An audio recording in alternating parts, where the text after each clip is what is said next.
welcome everybody. This is your boy, Teran Rodriguez, bringing you another edition of Set Point. And as always, give myself a jam-packed show as we have a lot of volleyball to discuss on this Halloween Eve as Kansas State pulled off the big win in that Sunflower Showdown against Kansas. Speaking of Kansas, they pulled off a nice little win over TCU, and also BYU took down TCU. What's going on with those Orange Frogs? Should we be concerned? Also, how about Georgetown taking down Marquette in a little busy conference action?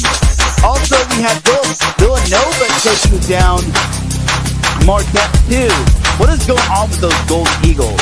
But a team that continues to roll is Nebraska, as they're kicking butt in big games. Texas is also on the list, of course, with Kentucky as well. Also, Southern Texas Division I girls volleyball action, as it was all chopped in the first round. Which top 4 seed will be on upset alert come tomorrow's quarterfinal match? Canyon Bubble, Steph Neck, run back service for volleyball action here on Set Point. This is Teran Rodriguez bringing you another edition of Set Point here on iSports Radio, your direct feed for all that is sports.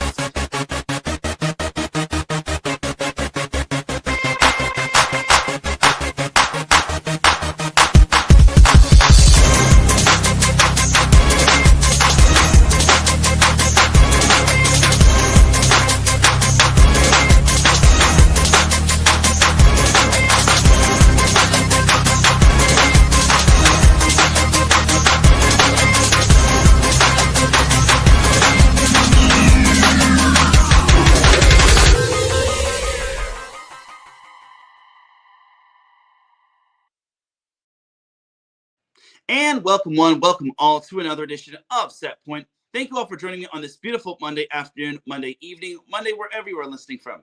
Either way, you've made it way in episode 322 of Set Point. And without any further delay, let's begin. But first and foremost, Set Point would not be where it's at without iSports Radio providing the platform to go live on YouTube, on Twitch, and on X, formerly known as Twitter.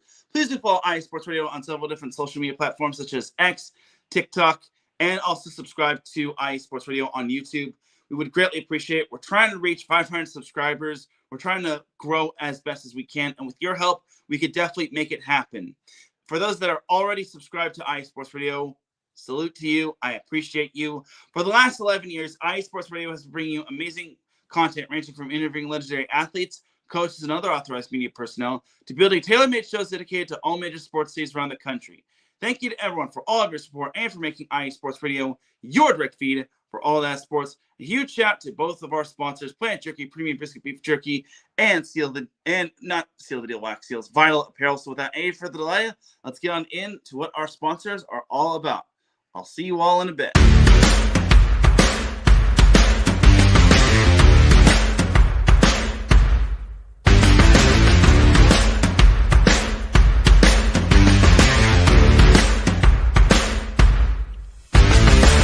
Hi, eSports Radio fans. This show is brought to you by Planet Jerky Premium Brisket Beef Jerky.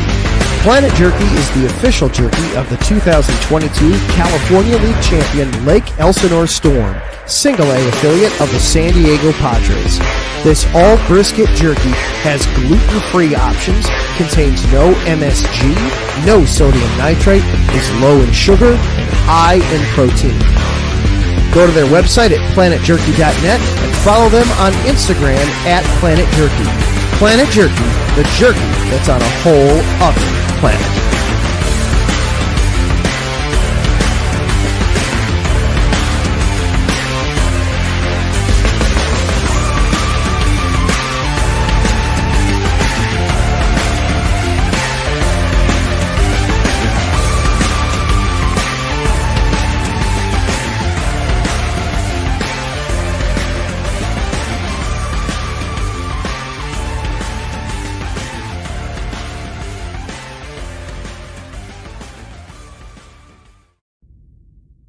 Rise and shine.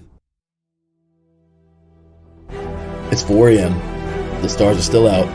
The sun is beneath the horizon, but it's time to punch in and go to work. The comfort of your warm-ups turns into the grinding out of your reps as the clinking and the clinking of the plates create a symphony of euphoria. There's no other feeling like it. Earn it, burn it, and take what's yours. IE Sports Radio has proudly partnered with Vital Apparel, a brand that not only fits great, but also promotes and donates to mental health research. Use our code IESR to get 15% off their comfortable and inspiring gym wear and help them on their amazing journey to support mental health.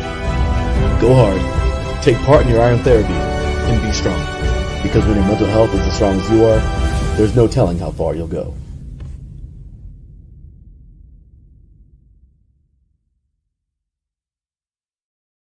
That's right, everybody. Definitely check out both of our sponsors, Planet Jerky, Premium Brisket Beef Jerky, and Sealpedia Wax Seals.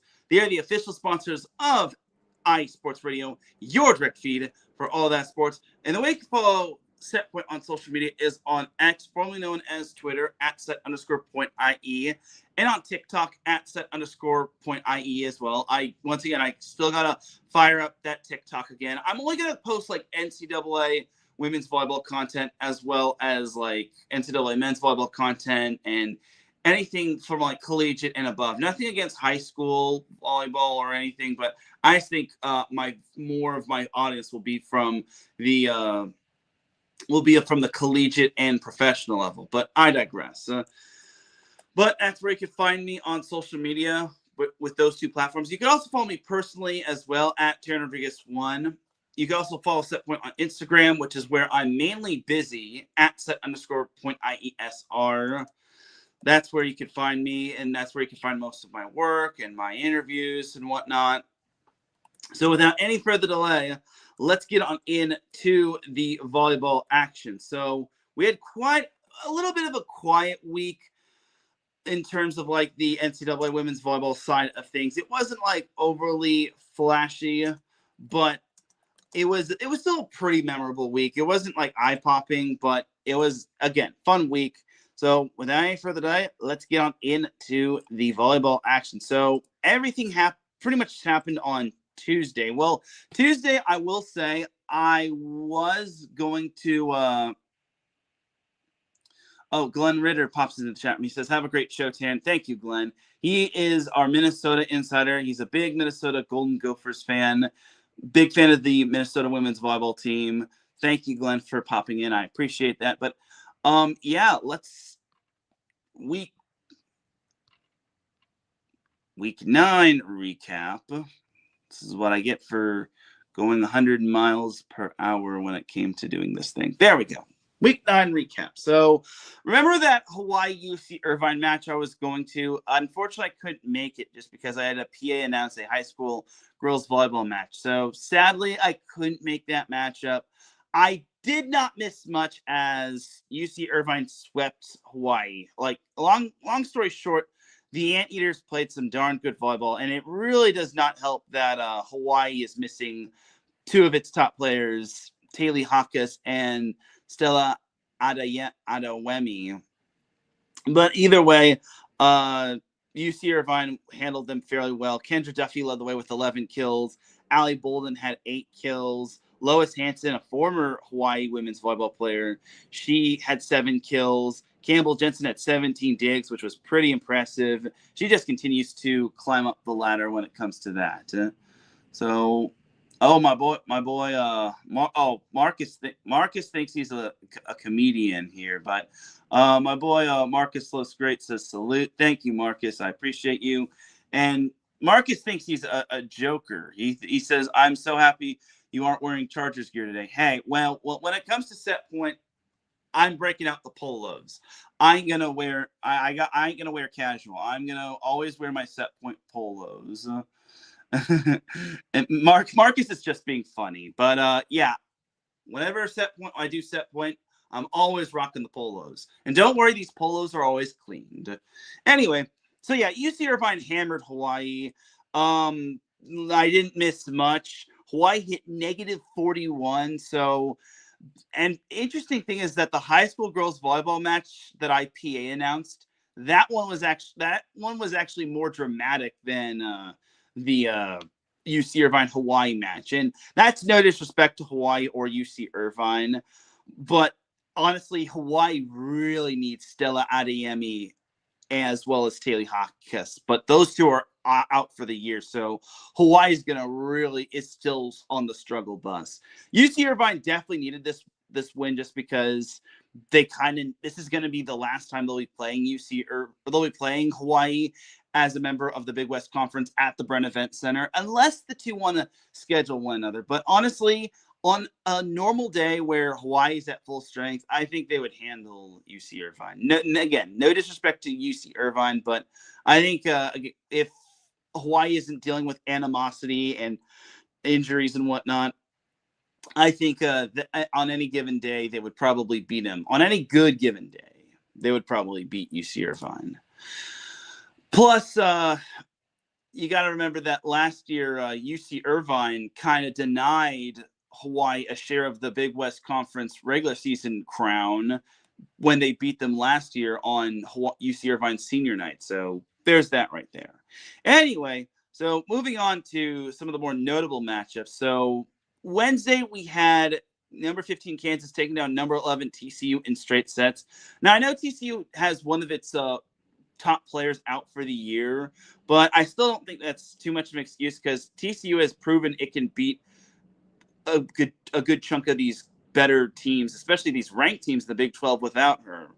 As Kansas was led by Giovanna Zelenovic, who had 14 kills.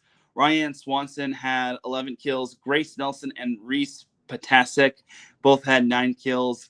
As a team, Kansas hit 320. They had 9 blocks and they had 48 digs. But I'm looking at my stats wrong. I thought they had 11 service aces, but they missed 11 serves. But TCU, to their credit, they had 54 digs. They had 6 service errors, and they had 5 service aces. But they only had Evan Hendricks in double digits in terms of kills. So she had 13 kills.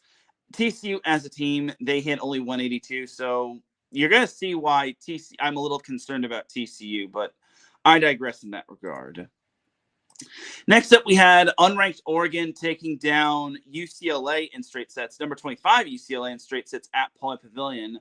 So I feel UCLA kind of showed up to the match late. In other words, they didn't get their game going until the third set, which they had their chances to win in set 3. But unfortunately, they just could not take advantage of the situation, and they wound up losing to Oregon in straight sets. I had a feeling Oregon was kind of going to be a tricky matchup for UCLA because Oregon is not a bad team. They've proven they can beat ranked teams in the Big Ten. Unfortunately, they just don't have the firepower that they have last year, like a.k.a. Mimi Collier. But Alana Clemente and Valentina Valette both led the way for Oregon with 13 kills each. Clemente had 10 digs. Sophia Myers added 10 kills to go along with 9 digs. This was kind of a homecoming game for Oregon's head coach, Trent Kirsten, because he's a UCLA men's volleyball alum. And for him to pick up that win against his alma mater is pretty darn good, if you ask me. Sheridan Leverett led the way for UCLA with 12 kills, while Mariana Singletary and Eliana Urzua both had 6 kills. UCLA hit 212. They only had 5 blocks, and they only had 2 service aces. They only missed 6 serves, which isn't terrible. But Oregon had 43 digs, 6 blocks as a team. They had 327. They were just overall efficient. So I'm a tad bit surprised UCLA kind of showed up to the match late, but it is what it is. Like I said, this was kind of a little bit of I wouldn't say trap game, just because the next match that UCLA played, they wound up steamrolling their opponent. But I just felt that this was a tricky matchup for those Bruins, because the Bruins have been up and down all this year. This has been a big up and down season. And you would think with all the talent that UCLA has, you would think they would be in the top 15 or close to the top 10, but that's not the case. Then we also had number 24, Colorado, outlasting Texas Tech in 5, which I am a little surprised Texas Tech made this one a matchup, just because Colorado's having a stellar year and Texas Tech is below 500. But it just goes to show that the Big 12 is nothing to sneeze at. That's a good underrated conference, as Anna Burilovic led the way for Colorado with 26 kills. Caleb Payne, 15 kills. Burilovic also had 11 digs. Sydney Jordan had 12 digs along with 10 kills. Texas Tech was led by Callista Giovishvili Rava, who had 25 kills, and she also had 17 digs. Kenna McKenzie had 16 kills. Reagan Engler had 10 kills. Hats off to Texas Tech. They literally gave Colorado all that they could handle, but unfortunately, they just could not pull it off. And this is kind of where if they had a few more wins and they had a little bit more talent in the bank, I think they can upend Colorado. But Colorado loves to go 5 with the majority of these teams, especially that's below their competition. So there you go. Speaking of the Big Ten, we had USC taking down Maryland in straight sets. That's no surprise. And then we had number 20 Baylor outlasting number 19 BYU in 5. Remember what I said last week? I wanted to see what BYU can do on the road outside of Smith Fieldhouse against ranked Big 12 opponents. And BYU impressed, but BYU unimpressed with this matchup. But you're about to see that they made up for it. But Baylor pulling off that big of a win is pretty darn good. Like I said, there's not much separating these two, as the Bears were led by Bailey Warren, who had 27 kills. Ksenia Rachmanchik had 16 kills to go along with 12 digs. Victoria Davis had 10 kills along with Manuela Bibinbe. Morgan Madison had 18 digs. As a team, Baylor hit 297 while totaling 87 digs as a team. That is a lot of digging. You would think that this is a Big 10 matchup, not a Big 12 matchup with all the digs that Baylor had. But honestly, that's a nice win for Baylor, as BYU was led by Sully Davis, who had 21 kills. Brielle Kamaver added 18 kills. Claire Little Chambers had 8 kills, as BYU hit only 214. But yeah, that's the way it goes sometimes. And Baylor only missed 7 serves, which isn't terrible if you ask me. I think that's pretty darn good. So a nice win for those gutty little Bears. And BYU, let's just say they found a way to get up off the mat with their next matchup. Then Friday, we had number 1 Nebraska steamrolling Northwestern. Come on. There was even one point where Northwestern had 7 players on the court, and Nebraska still won the point. Yeah, I don't want to brag on Northwestern. That's not their fault. I mean, I guess they were trying to make a substitution, and then they had just one player too many, and the girl couldn't get off the court that quick. So it still was pretty funny that Nebraska still won the point, even though they had 6 players to Northwestern 7. That's kind of your Snapple fun fact right there. Then we had number 2 Texas taking down Ole Miss in 4. All right, well, I wouldn't say Ole Miss is terrible. Ole Miss isn't like the Ole Miss from last year. Let's just leave it at that. But Texas remains undefeated.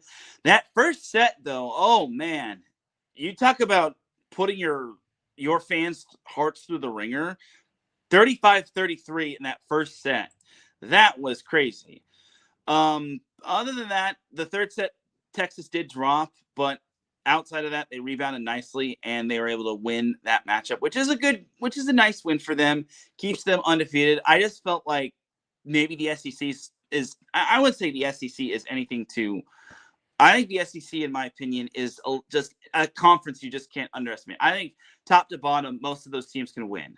Another prime example of an SEC matchup, which I think was a rather fascinating matchup, was number 3 Kentucky beating Mississippi State in 4. Now, Mississippi State isn't ranked, but they had 14 wins. They've had themselves a solid year. But Kentucky was led by Brooklyn DeLay, who had 21 kills. Eva Hudson had 16 kills to go along with 17 digs. Lizzie Carr added 10 kills.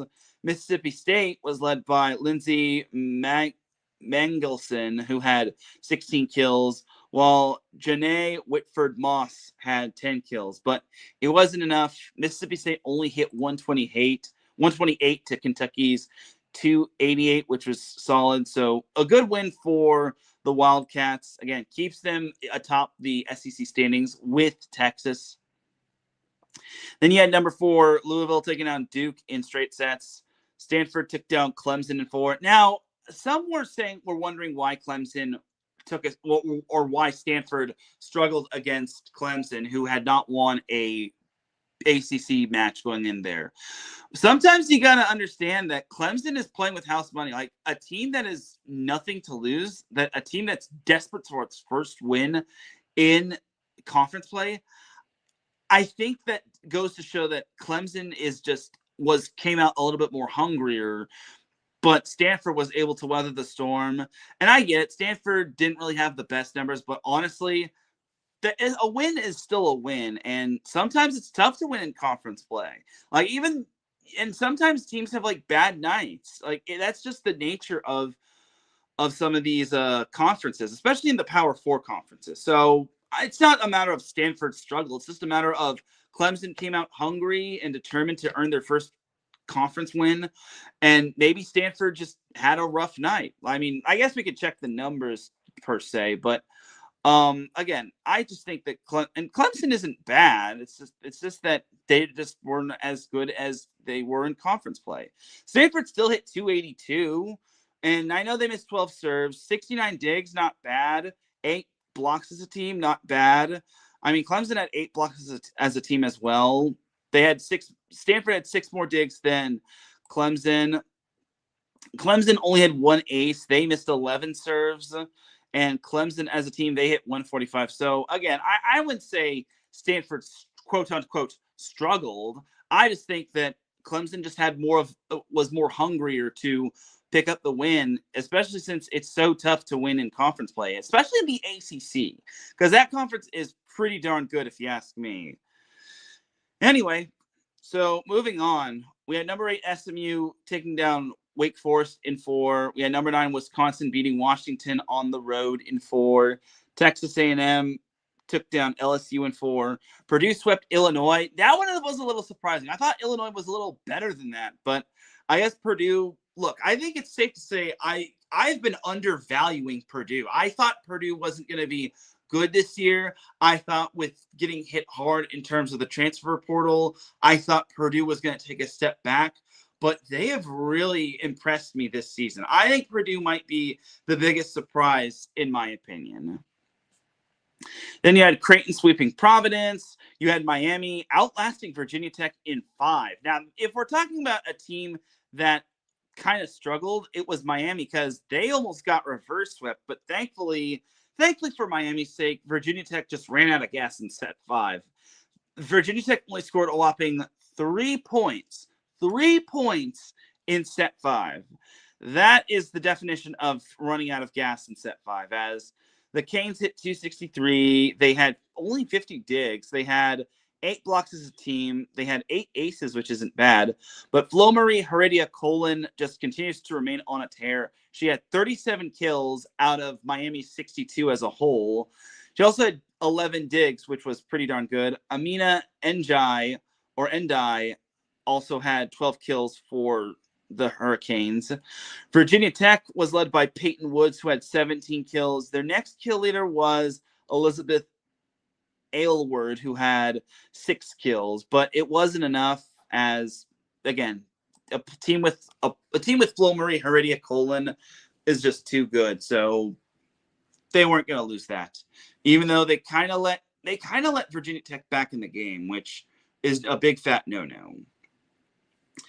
Anyway, moving on. Now we get on into this nice little upset. Kansas State took down number 15 Kansas in 5. Now, if you remember from last week's show, I said that this was a trap game match for Kansas, just because it's a rivalry match, and Kansas State in years past has given Kansas fits, whether it's at Kansas or in Kansas State. But regardless, Kansas State was led by Anaya Clinton, who had 16 kills. Shaylee Myers had 15 kills. Jordan Williams, 9 kills. Kansas State only hit 137, but they had a whopping 93 digs. Now, that right there is a Big Ten digging number.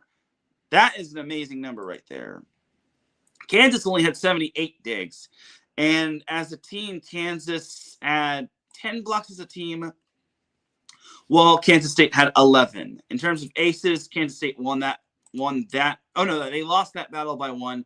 Kansas won the serving battle as they had 3 fewer service errors than Kansas State. But Kansas was led by Jovana Zelenovic, who had 16 kills. Ryan Swanson added 11 kills. But it wasn't enough as the Jayhawks were denied the win in the Sunflower Showdown. So there you go. Next up, we had Tennessee taking down Alabama in 4. Kind of expected. I mean, Alabama's not that bad of a team. If you all know, I think they got a few good transfers, mainly Trinity Stanger, who I think is a really good libero. She's not just known for travel trivia with Trinity back when she was with Pepperdine, but I digress.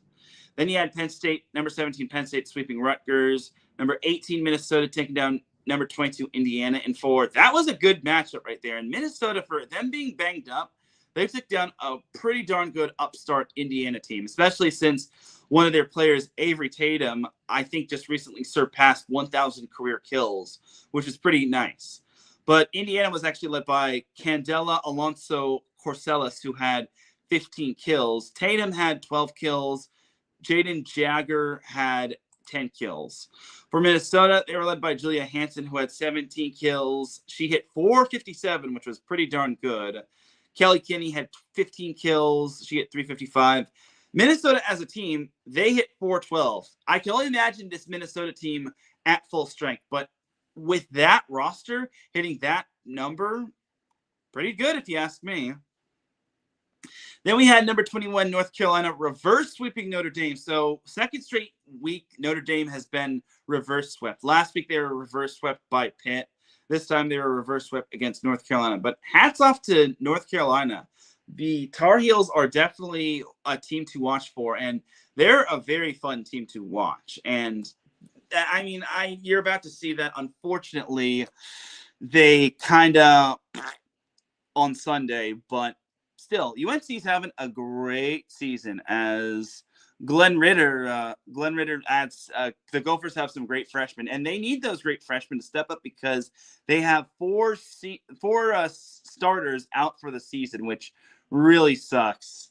And it's still amazing that Minnesota is ranked considering they've had their fair share of ups and downs. But Minnesota's a resilient team. You just can't. I'm not trying to say that Minnesota is not deserving of being ranked. I'm saying that they've kind of weathered the storms here and there, and they've gone through their ups and downs, and they've come through the storm more often than not unscathed, which I think is pretty good. Anyway, moving on. So Saturday we had number 1 Nebraska sweeping Michigan State. What else is new? Number 7, Arizona State took down Arizona on the road in 4. I say on the road very loosely, but this one was quite packed. I think there was like 4,000 plus in attendance. And my good friend Michelle Bamford of Prep Dig, California, she was at the match, which I thought was pretty sweet, if you ask me. Before I continue on through Saturday's matchups, I actually should go over a mid-major matchup that we had. Well, 2 mid-major matchups. So we actually had James Madison defeating Georgia Southern in 5, which was a big-time win in the Sun Belt Conference. And then we also had Georgetown taking down Marquette in 5, which was their first win over Marquette in a little over 15 years. So you got to give hats off to Georgetown. That's the reason why I kind of gave them my team of the week. I mean, it sounds a little plain if you ask me, but Georgetown pulling off that win, you never really see it happen. So just wanted to throw out those mid-major matchups right there. But anyway, Saturday we had, like I said, number 7, Arizona State took down Arizona in 4. You had number 19, BYU, getting up off the mat and taking down TCU in 4, which was pretty darn good, if you ask me. So, look, I don't know what happened with TCU this week. Maybe they just had one of those weeks, but I was not expecting them to lose both matches against Kansas and BYU, especially Kansas. They got swept by Kansas. Anyway, BYU was led by Sully Davis, who had 20 kills. Sophia Callahan had 15 kills. Brielle Kamaver had 11 kills. Claire Little Chambers had 7 kills. BYU only hit 237 as a team, and they only had 47 digs, and they missed 14 serves, but their blocking was stellar. They had 10 blocks, even though TCU outblocked them by 2, and TCU had more digs than them, but TCU only hit 207, and they only had 2 aces, but only missed 7 serves. As the Horned Frogs were led by Evan Hendricks, who had 16 kills, while Becca Kelly added 13 kills. But man, what a tough week for TCU. But BYU, that's a good way to get up off the mat. So great win right there for the Cougars on the road. Like I said, I really want to see what BYU can do against ranked opponents from the Big 12 on the road. Everyone knows BYU is pretty darn good at Smith Fieldhouse, but I want to see what they can do out of state against quality opponents. Continuing on through the Big 12, we had Colorado taking down Iowa State in 4. Then we had Creighton taking down UConn in straight sets. UCLA bounced back and beat Maryland in straight sets. And then we had this little fun matchup. I am a Big West guy, so I'm going to talk about this matchup. I don't care what anyone says. This matchup is definitely worth noting. You had Cal Poly taking down UC Davis in 4, which was a massive win. It was UC Davis's first conference loss this season, and Cal Poly remains undefeated at the Mott Athletic Center. They have not lost a match at home this year, and Cal Poly just continues to crush it. Kendall Bashir led the way with 18 kills. Emma Frederick added 11 kills. Cal Poly only hit 215, but they had 74 digs, and they had 12 blocks as a team, which was pretty darn good if you ask me. They held Davis to under 100. They hit 69 on the night. Their hitting percentage actually matched their dig total. And Davis only had 3 blocks all match, which that's not going to win you a whole lot of matches, as Jade Light led the way for Davis with 10 kills. Breeze Chapinski added 9 kills, but it wasn't enough, as the Aggies did lose a tough one. But thankfully for their sake, Long Beach State the night before lost to CSUN in 5. So CSUN jumped out to a 2-0 lead. Long Beach State won the next 2 sets, but Long Beach State dropped the 5th set, which, man, when you look at that loss, Long Beach State's going to kick themselves if that winds up biting them in the rear end. But yeah, I mean, it's a tough loss. I mean, CSUN's improved, though. I mean, CSUN isn't bad. I just think Long Beach State is a much better team than what they produced overall this week, because they also needed a reverse sweep to take down Bakersfield. So overall, a tough week, a little bit of an iffy week for Long Beach State, but not bad. Other mid-majors that happened, UTEP and Western Kentucky split their matches. UTEP won the first meeting on Friday, but then Western Kentucky won the second meeting on Saturday, which has them tied atop the Conference USA still. Then jumping over to Sunday, we had number 2 Texas sweeping LSU. Number 3 Kentucky swept Alabama. Number 4 Louisville took down number 21 North Carolina in 4. The Tar Heels actually suffered their first loss in ACC play, which wasn't too bad. I mean, there's no shame in losing to Louisville, especially since North Carolina got popped in the mouth to start. They lost the first set 25-10, and I'm thinking, okay, this one's going to be a shorter match than normal. But they improved, only losing the second set by 2. They won the third set by 3. And then North Carolina, unfortunately, lost the 4th set in overtime to those gutty little Cardinals, as Louisville is led by Calissa Blackshear, who had 15 kills. Always great to see her doing great, because she is a Southern California native. I'm big on Southern California natives, and I got to see her for one little match in the preseason for Torrance High School. Anyway, reminiscence aside, Chloe Chicoine added 13 kills, and Cara Cressy had 8 kills. As a team, Louisville only hit 144, but they had 86 digs. And get this, they had a whopping 18 blocks as a team. 18 blocks as a team. Very impressive. And Hannah Sherman had 13 of those. which is pretty awesome. And she also had 6 kills. So Louisville was really big defensively. North Carolina only hit 114. They had 78 digs. Their blocking was pretty darn good as well, as they needed to be to take down Louisville, an attempt to take down Louisville. But they only had 17 and a half blocks, which is still pretty good. They had 0 service aces, but only missed 4 serves on the night, which kind of implies a few things. Either they didn't serve tough or they just served too preservedly.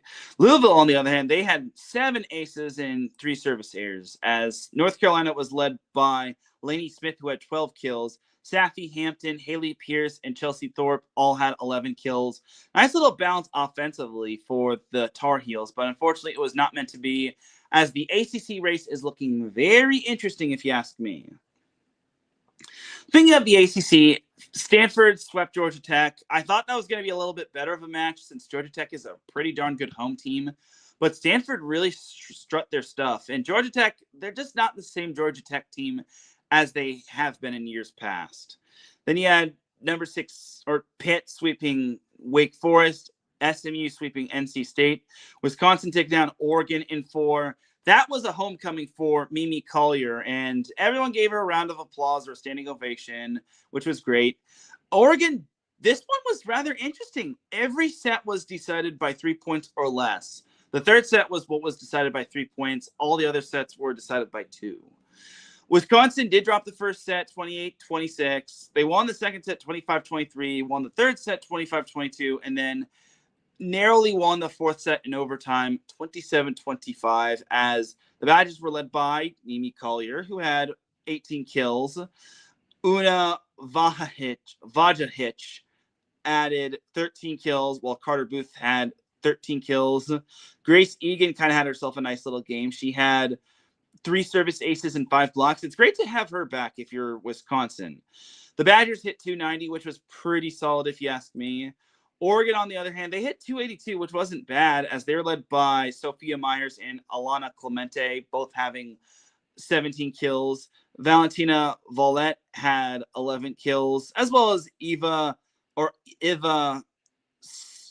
Sukarovic. Iva Sukarovic. So nice balance offensively for Oregon. Unfortunately, they just couldn't eke out those close sets, my dude.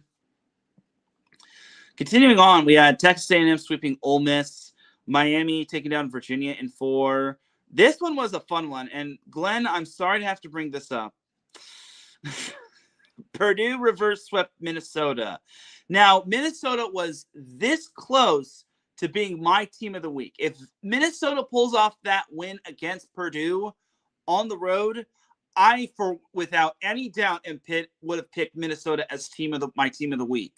Unfortunately, Purdue backdoor swept them, which the 5th set was decided 18-16. So you talk about heartbreakers.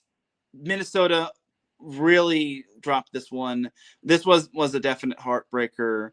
I'm surprised there weren't a whole lot of digs. I just think offense was kind of the thing that led the way, as both of these teams hit pretty well. Purdue hit 269, while Minnesota hit 253, as the Boilermakers were led by Kenna Wallard, who had 23 kills. Grace Heaney added 22 kills. Akasha Anderson, 18 kills. As a team, Purdue had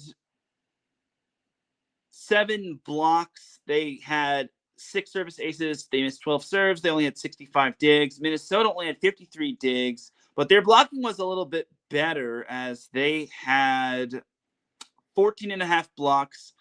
The Golden Gophers were led by Julia Hansen, who had 19 kills. Carly Gilk had 15 kills, and Kelly Kinney had 11 kills. Jordan Taylor also added 8 kills with 0 hitting errors. Unfortunately, it was just not enough, and yeah, Glenn Ritter, I feel for the poor guy. That was rough. I feel for Glenn. I mean, that's just a tough way to lose, and sometimes you gotta.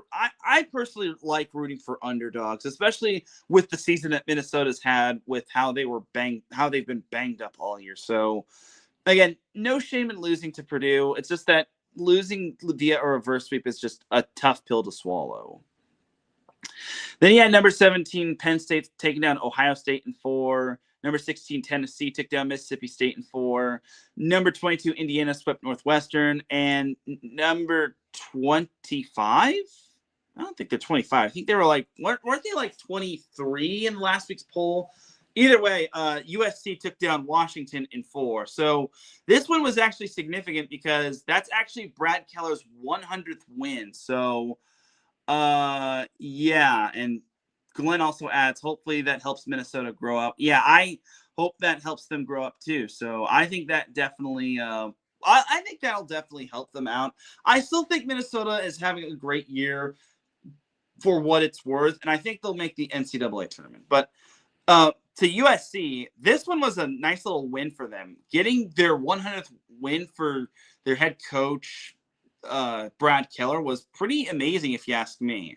I mean, Keller hasn't seen USC make it out of the round of 32, but still impressive that they still make the NCAA tournament, and USC has a high standard in terms of like West Coast volleyball. I think they're like one of the more prolific West Coast volleyball teams in California.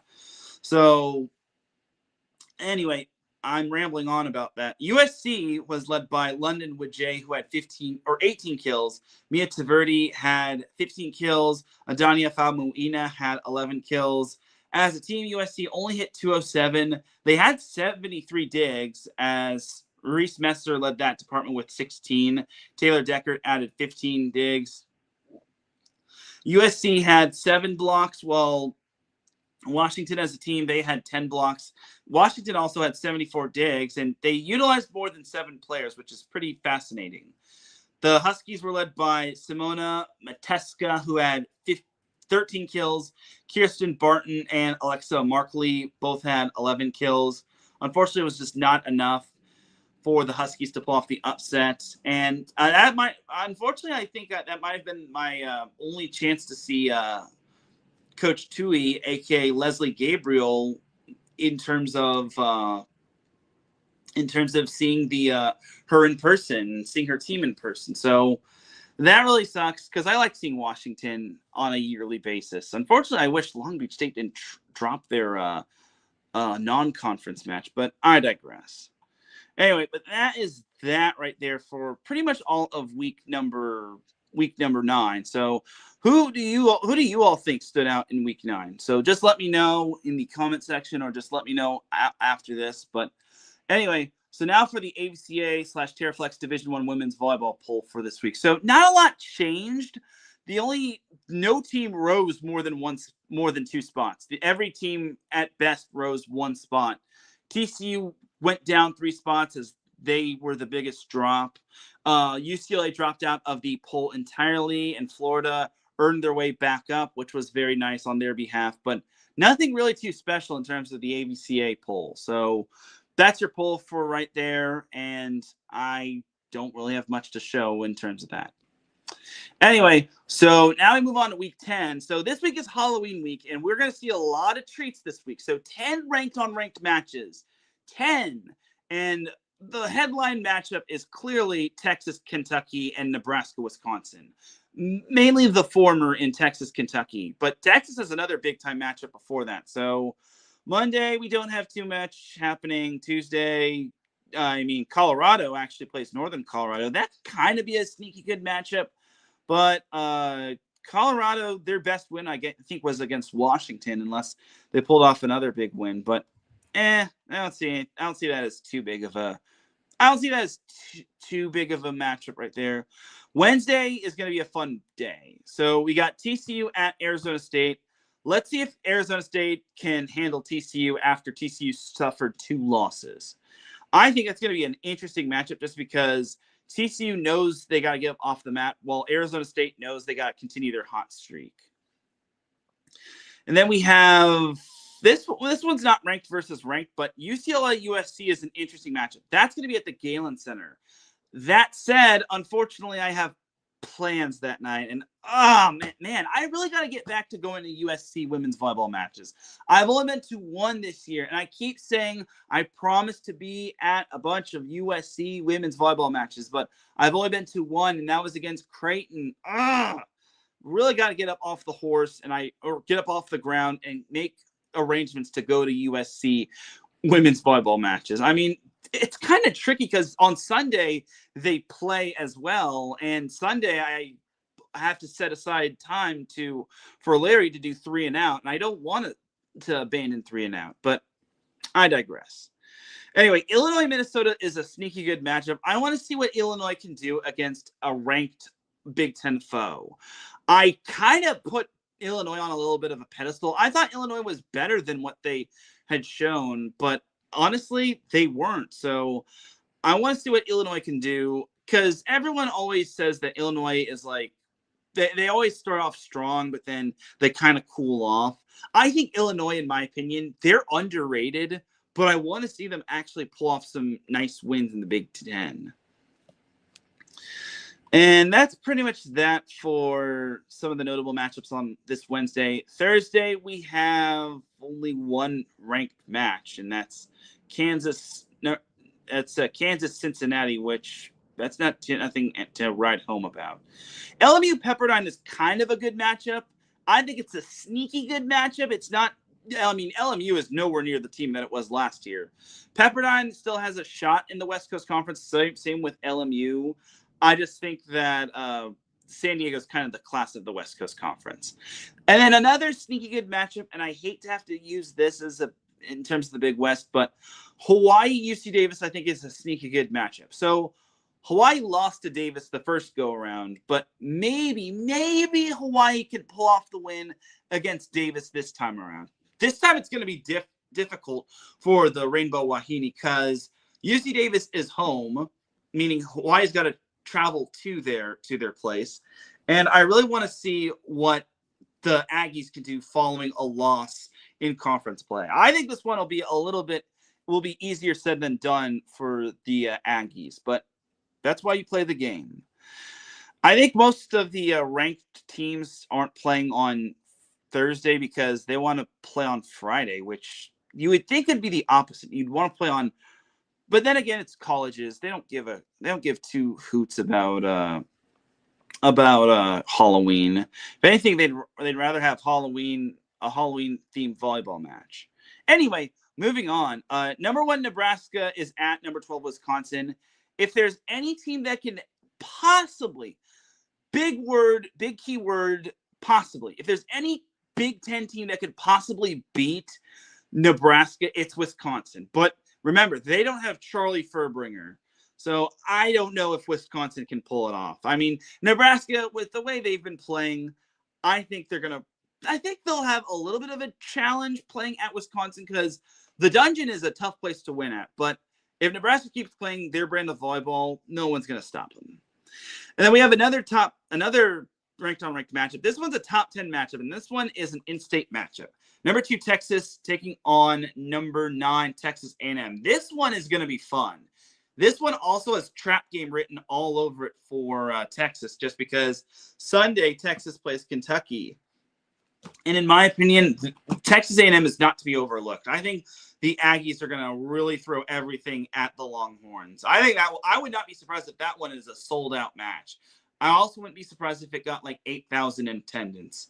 I don't know how much College Station can hold in terms of their gymnasium for volleyball, but honestly, A&M, that place is going to be rocking. And then number 3 Kentucky is hosting Vanderbilt. That's kind of a little bit of a homecoming for Vanderbilt's head coach Anders Nelson. I mean, I can't say that one's going to be trap game, but I just don't think Kentucky can overlook Vanderbilt. And then a nice little ranked-on-ranked matchup, SMU taking on North Carolina. That one's going to be a fun one. I think North Carolina, if they want to have any sort of glimmer of hope of winning the ACC, they're going to need to win this matchup. It's going to be tough, though, because SMU is a darn good team. And even though North Carolina is ranked and they're home, beating SMU is just a massive challenge with all that talent they have. And we have Baylor versus Colorado. Colorado is going to be a fun one. Let's see what Baylor can do following their win over BYU. Let's see if they can win on the road. And I think that is going to be it in terms of the notable matchups. And then I can't believe we're already going to be in November. Man, that time flies, my friends. I should also mention that Sunday we're going to get an hour more of sleep, but I digress. Saturday we have Louisville hosting Notre Dame.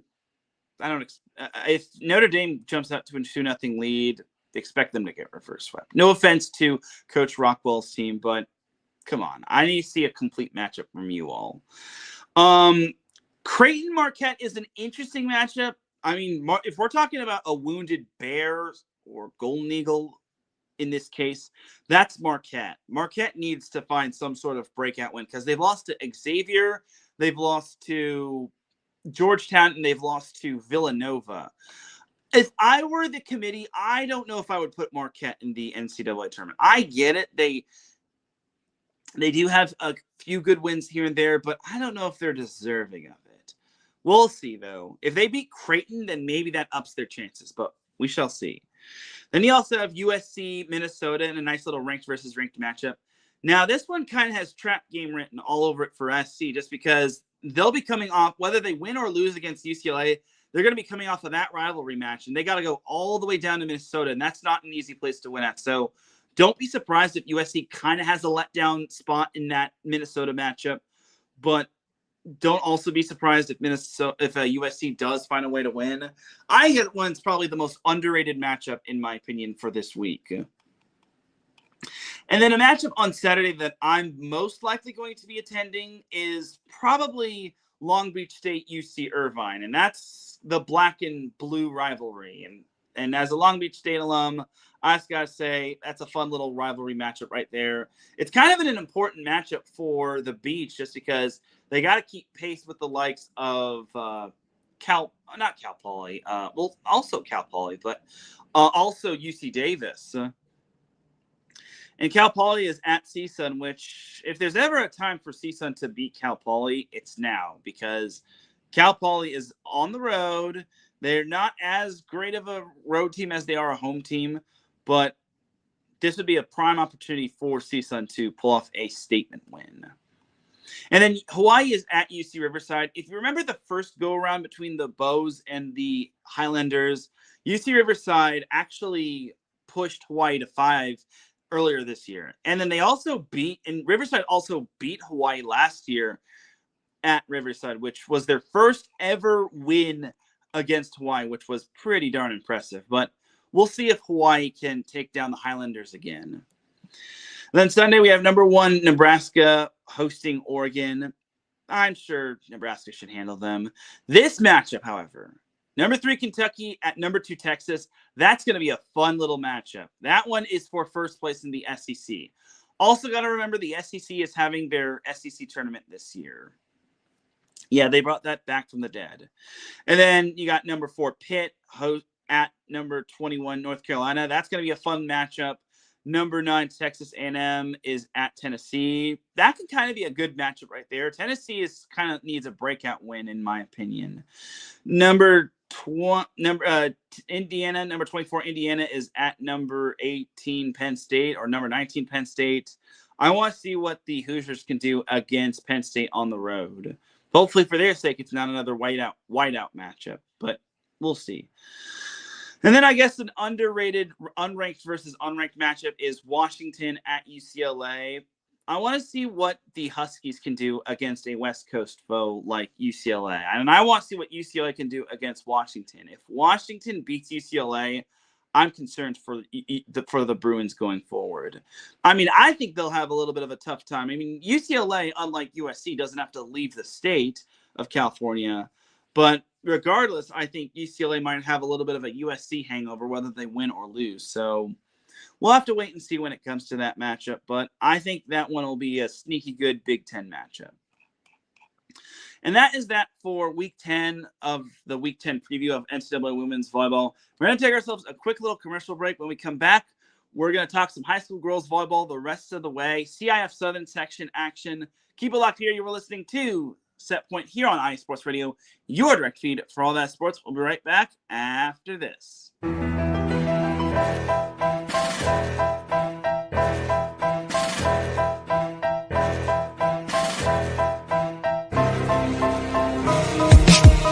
For the last 10 years, IE Sports Radio has been bringing you amazing content ranging from interviewing legendary athletes, coaches, and other authorized media personnel to building tailor-made shows dedicated to all major sports cities around the country.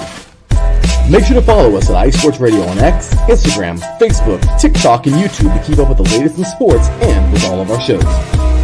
Also, make sure to check out our daily updated website at iesportsradio.com.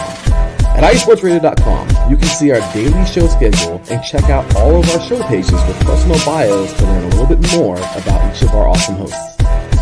In addition to our show pages, you can catch the IE Sports Radio blog, Hall of Fame, Fans of the Month page, and our merchandise shop including t-shirts, tank tops, caps, long sleeves, hoodies, and more. For now over a decade here at IE Sports Radio, we've continued to be by the fans, for the fans, and we thank you all for your support and for making IE Sports Radio your direct feed for all that is sports.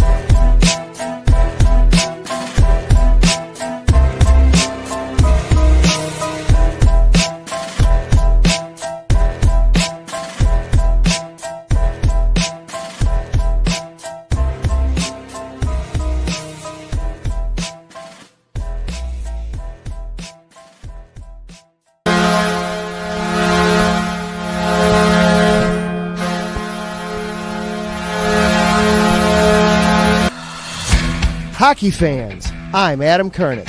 And I'm Zach Puplis. Together, we are the newest version of Hockey Talk on IE Sports Radio, The Neutral Zone. Zone. We love hockey, but we also know it's not everyone's first sport. So we want to make this show as much for new fans as for the diehards. Whether you can name all the Swedes on the 08 Red Wings Stanley Cup team, or if you can't tell if Varlamov is a goalie or the latest trendy vodka, we're here to help. With facts, figures, and outrageous fans, we bring you all the hard-hitting hockey news you can handle, while still keeping it fun and on the rails. Well, mostly.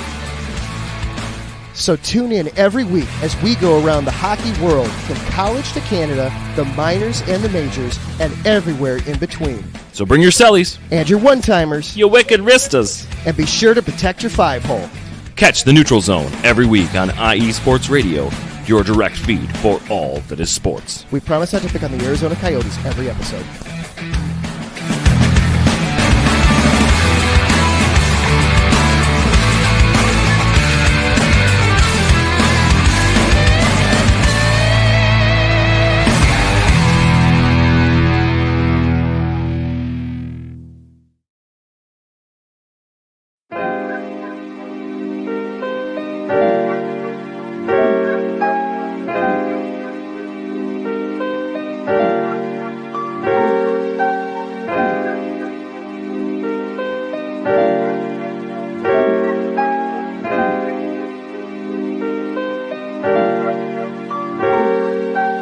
Hello, ladies and gentlemen. My name is Davidson.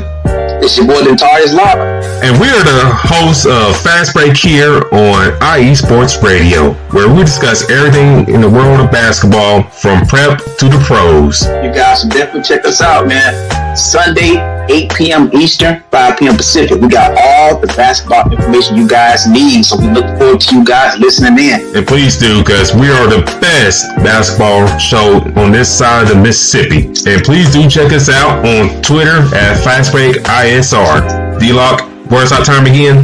8 p.m. Eastern, 5 p.m. Pacific. That gives you guys plenty of time on a Sunday. Tune in.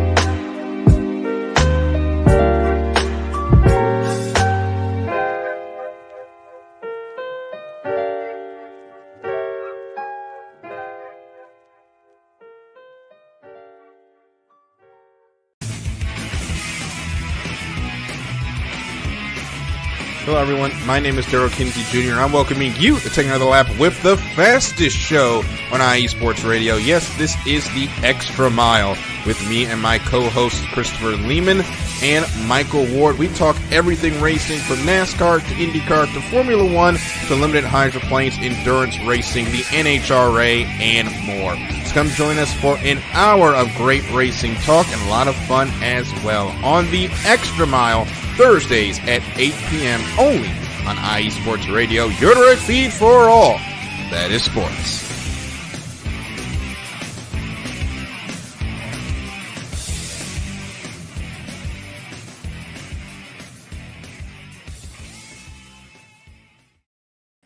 And we are back with Set Point here on IE Sports Radio, your direct feed for all that sports. Definitely check out all of our amazing shows. We had the Extra Mile go live earlier today.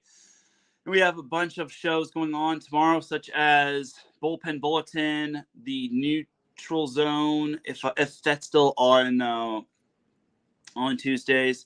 But yeah, a lot of good sports shows involving sports and whatnot on our station. So definitely check it out.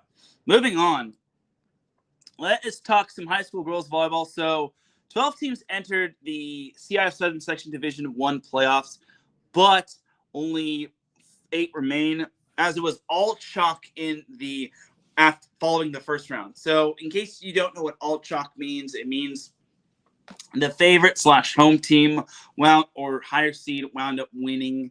So Temecula Valley took down Oaks Christian in 4 sets. That one was maybe the more exciting matchups because every set was decided by 3 points or less in that match, which I thought was pretty darn good. But Temecula Valley wound up winning in 4. Temecula Valley was the home team, and they proved that home court does matter. But tough one for Oaks Christian. So honestly, this one was kind of 50-50. I picked Oaks Christian to win, and I will say I'm sorry to Temecula Valley. I was not familiar with your game.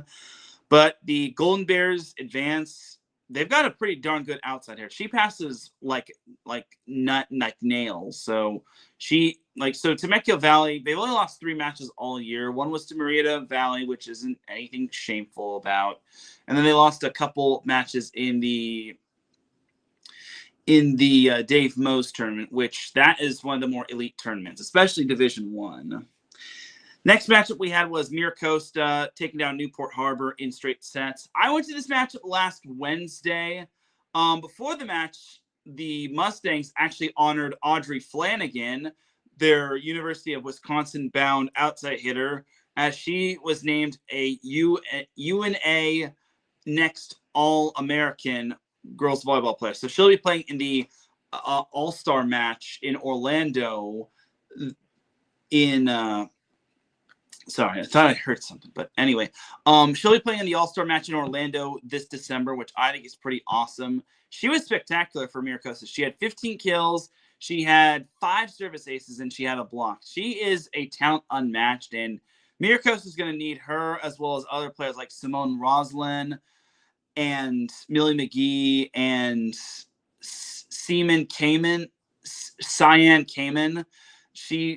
They'll need her as well. They're going to need a lot of and Bryn Berry, who I think she's like the younger sister of Erica Berry, who played at UCLA. I think there has to be some sort of resemblance because Bryn's older sister, I think, went to Miracosta as well. So, but yeah, Miracosta took down Newport Harbor. The first set was pretty much all Miracosta. Second set, Newport Harbor kept it close.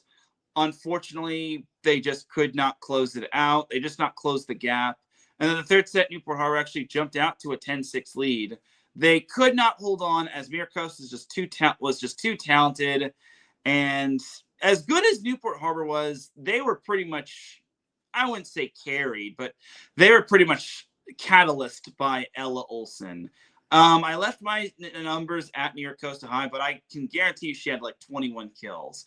And I think Piper Cody, who is only a sophomore, she had, I think, 16 or 17 kills.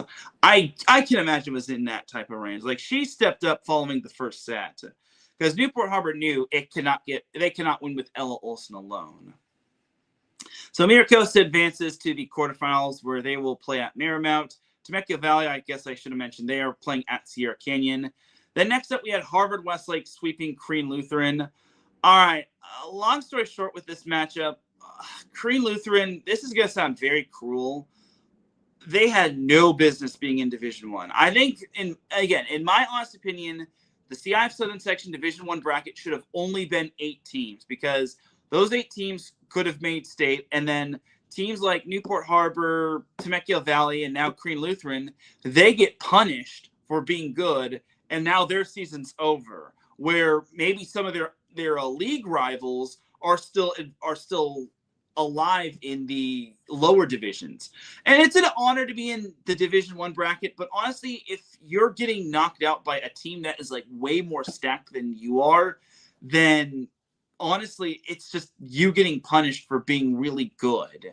And that's not what CIF should do. They're all about playoff equity when in reality they're punishing 4 teams for being good, and now their season's over after they worked so hard to be one of the better teams in Southern California.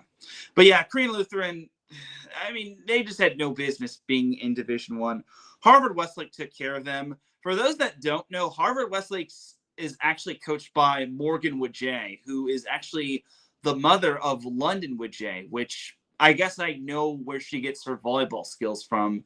And for those that don't know, London Woodjay actually graduated high school early. So she graduated early to enroll at USC, and she even made an impact with the Trojans. So pretty cool if you ask me. So yeah, Harvard Westlake advances to the quarterfinals where they will play at Mater Dei.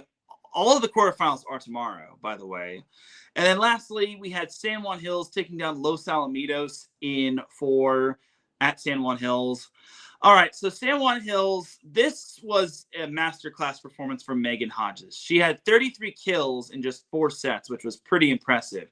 And I guess she's now been dubbed Megantron instead of Megatron, Megantron. And honestly, she just stands tall and talented. And San Juan Hills finally knew the game plan when it came to Los Alamitos. Don't go 5 sets with the Griffins.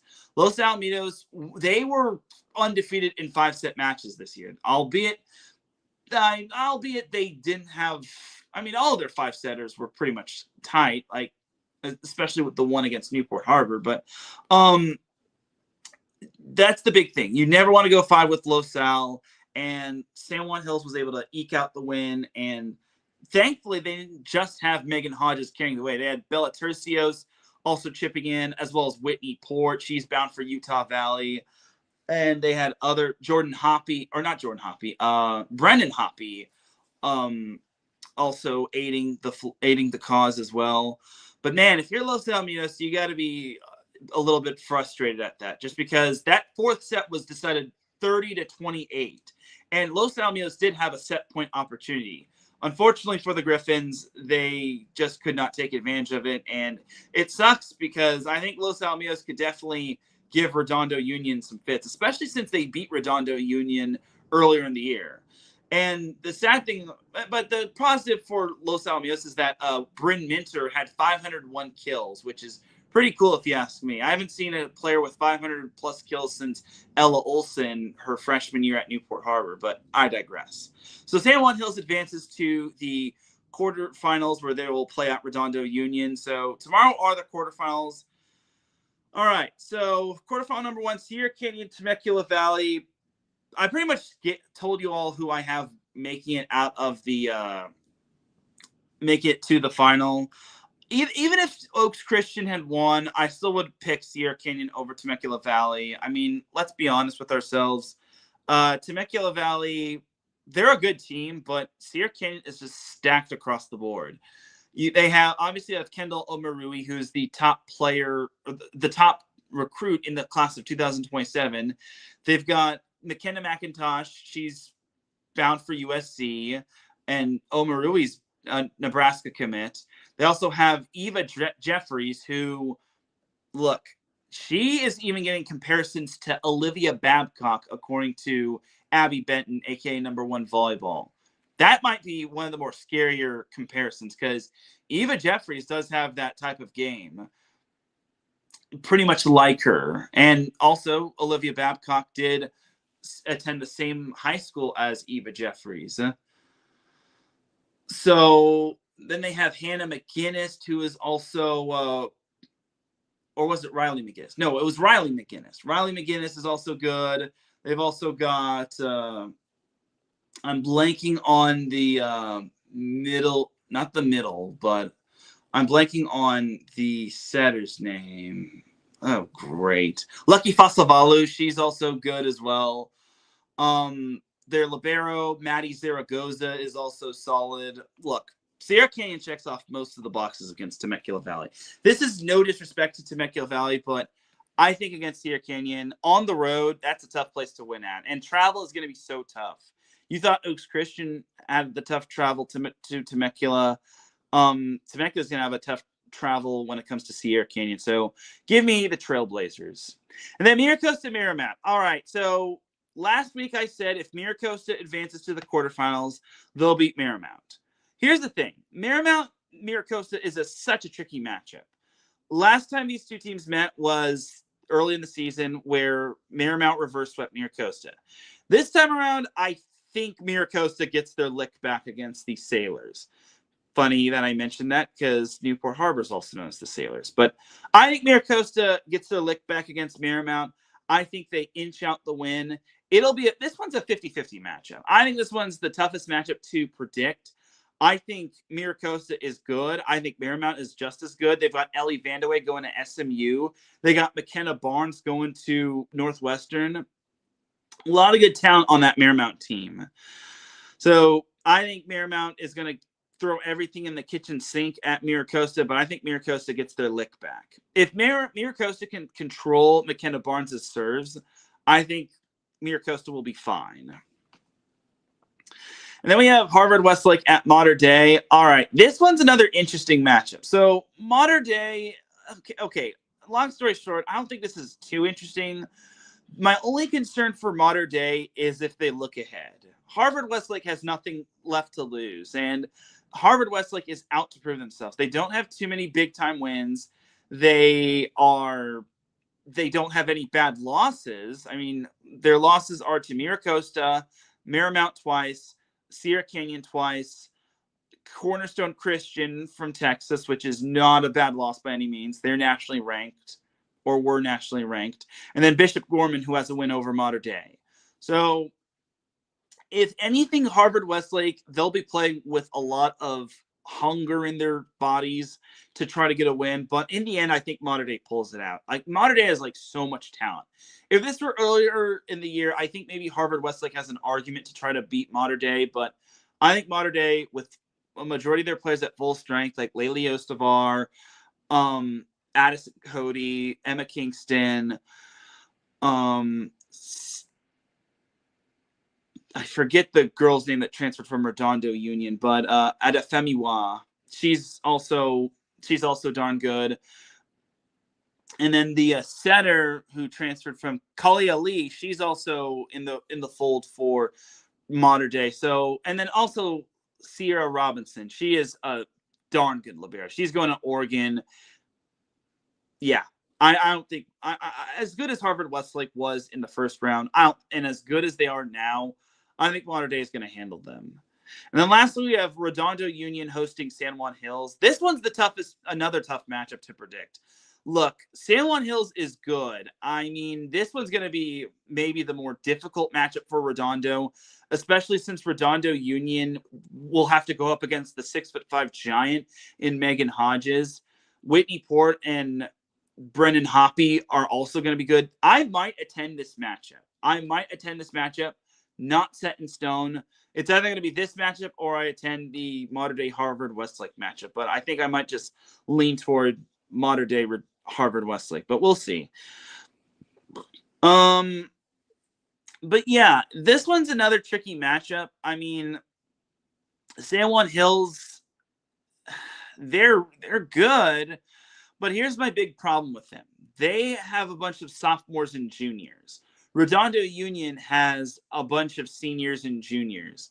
Redondo Union has the experience when it comes to playing in the Division I playoffs. And again, as good as San Juan Hills is, I think Redondo Union is going to be slightly better. I will say this: I will not be surprised if this one goes 5. I think this one can possibly go 5, but in the end, I think Redondo Union pulls off the win. It'll be a barn burner for sure, and I think this is going to be. This one's like so close. This one is definitely the best matchup in terms of like public school versus public school. And that's no disrespect to the private schools in this whole division, but I think Redondo San Juan Hills is going to be a banger of a matchup. But I think Redondo's experience just advances them to the semifinals. And then in the semifinals, I already mentioned this, but regardless of who Sierra Canyon draws between Marymount and Mira Costa, I got Sierra Canyon advancing. I just think Sierra Canyon is they're just really good in my opinion. They're stacked across the board. It's just tough to take down a good team like that. And then for my other semifinal, I would have Redondo versus Mater Dei. I mean, if Mater Dei advances, or if San Juan Hills advances, and they draw Mater Dei is going to be at home. If Redondo and Mater Dei advance, then I think it goes to coin flip on who gets the home court advantage or the home matchup. I mean, I imagine that's going to be the case unless this year they're going to have the higher seeds. No, Mater Dei is on the road regardless. So Mater Dei, regardless of who they draw, is on the road against Redondo. Interesting. So Mira Costa might be at home on Saturday. So yeah, I don't know if any of you know this, but Mira Costa does not have a PA announcer, and they need a PA announcer, and I'm that type of guy who will do it, even if I have to do it for free, to an extent. Anyway, that aside, look, I really want to give Redondo a chance, but honestly, they barely beat Mater Dei the first go around, and Mater Dei was not at full strength. So, in my opinion, I like Redondo. They're a good matchup. They're a tough matchup for Mater Dei, but I think Mater Dei at full strength is a matchup nightmare for the Seahawks. So give me Mater Dei. I'm still going to stick with my initial picks of who makes the finals. I still got Mater Dei, Sierra Canyon in the final. I just think both these teams are on their A game. It'll be a tight one between Mater Dei and Redondo Union. I think that one will probably be a bigger barn burner than Sierra Canyon on whoever they draw. But either way, I think both semifinal D1 matches are going to be fun. And that is pretty much that for the Division I bracket. I mean, I guess I'll make note of Division II, like some notable teams that are in Division II. Santa Margarita, Long Beach Poly, which wound up winning Division III last year. J. Sarah, they've got some good D1 players like Michaela Ziegler and Catherine Nowak. Orange Lutheran, they've got some good players on their team, such as, I'm blanking on her, Kenzie Houston. They've got a lot of freshmen, though. They got a lot of underclassmen, but don't be surprised if Orange Lutheran advances to the semifinals. And yes, Kenzie Houston is the youngest sister of Jaden Houston and McKenna Houston. And then Division III, some interesting teams are Foothill and Corona Del Mar. They play one another on Wednesday, so I'm going to be at that matchup. Sorry to everyone who wanted to see me at another matchup. St. Margaret's, I forget what her first or last name is, but it's like Ella something. But either way, St. Margaret's is kind of a team to watch for, but they kind of just lean on that one girl, Ella. Cypress Milliken is another good matchup, in my opinion. I think Cypress Milliken was the second best team out of the Moore League, which was ran by Long Beach Poly. I guess I should make note of Long Beach Poly's second round win. They beat Corona Centennial, and that team is pretty darn good. Centennial has Asia Udo Emma, who is going to the University of Arizona, and then Sydney Bryant is uncommitted, and she could probably play basketball or volleyball any place. So just some notable players from the CIF Southern section. I think that's pretty much it for. I think Division 1, 2, and 3 is like the banger division. I mean, like La Canada is a pretty fun team in Division 4, as well as Dana Hills. They're head coached by Tom Hoff, whose daughter Tatum plays for Long Beach State. And everyone knows who Tom Hoff is. He is the former Long Beach State legend, who actually now has his jersey up in the rafters, which is pretty good if you ask me. But yeah, that is pretty much that for the CIF Southern section. And that is pretty much going to do it for this week's episode of Set Point. I really do appreciate everybody tuning in. I know that seemed like I was just kind of forcing it and going off an unscripted, but that is pretty much it for Set Point.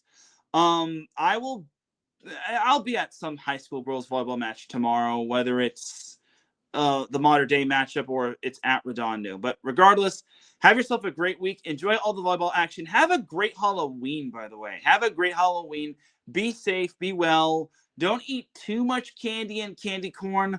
I will see you at a volleyball match near you. And most likely on Saturday at Long Beach State, unless Miracosta pulls off the win against Marymount and they play Sierra Canyon. But regardless, I'll see you all when I see you. Have a great week of volleyball and have a great Halloween.